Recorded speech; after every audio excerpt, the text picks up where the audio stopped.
For this review, we chose our light rail station at Main and Mesa, the final station on the eastbound light rail line. After a quick check of Yelp and ignoring all the ads, we found that the nearest pizza place was LJ's Pizza Patio, which was about 0.8 of a mile away at the corner of Miller and Main in Mesa, or so it appeared on the map. In reality, it turns out to be a converted house on the actual side street of Miller, a couple of buildings back from the commercial front on Main Street. As a converted house, LJ's is small, with only about 3 tables inside and about 4 outside. In business since 1973, this single, independently owned restaurant has been here an almost unimaginably long time, and they claim to be using the same recipe from when they originally opened. Clearly, they must be doing something right and keeping their local customers happy. Our standard review pizza is a 14-inch pepperoni, but their menu's closest size is the 13-inch pizza. We ordered both a pepperoni and a sausage pizza, and both appeared to be served on and completely filled standard 14-inch pizza pans.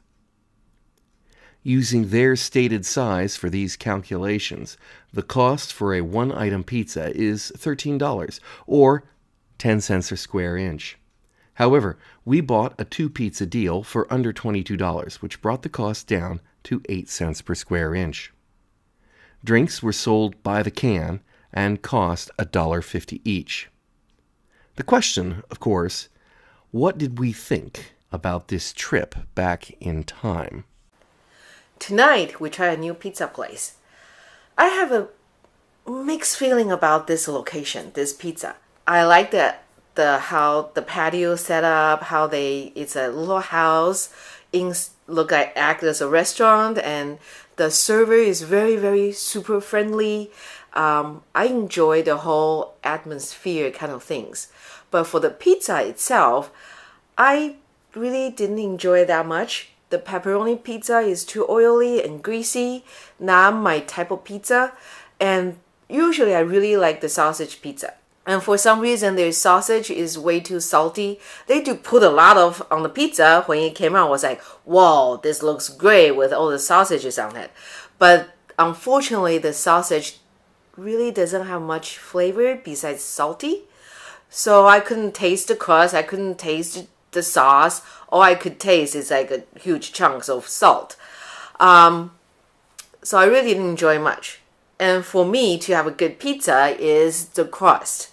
This restaurant's pizza's crust tastes more like cracker style. So it's thin, it's cracker taste, and not very good. I don't think I will return to this place again. That was an interesting pizza experience. I enjoyed it. I really enjoyed it. But part of the reason I enjoyed it was that was like taking a bite out of my childhood. That was older viewers are maybe the only ones who will get this. That was a bite out of a 1970s pizza. That's what pizza was like. I don't even want to say 40 years ago, but we'll say 40 years ago. It was very thin.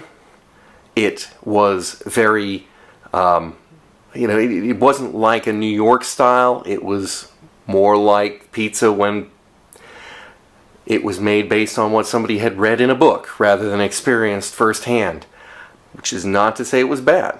I enjoyed the sauce was fine. The pepperoni was greasy, but a little bit salty. A little too salty, but again, within tolerance. Cheese was fine. And the crust, well, the crust was flat. It was flat and even. It was cooked. It had flavor. But when I popped a bite off the end and just tried it by itself, the word that came to mind is cracker. Not in the crunchy sense, but in the it tasted like a saltine cracker. So not what you expect. But that combination, that crust, the sauce, the greasy pepperoni and everything, tasted just like, well, quite honestly, it tasted just like what Pizza Hut pizzas tasted like in the 1970s before they branched out into all their different types of crusts. Anyway, I enjoyed it. Nice people working in the restaurant. If you're in the area, I would definitely suggest you try it.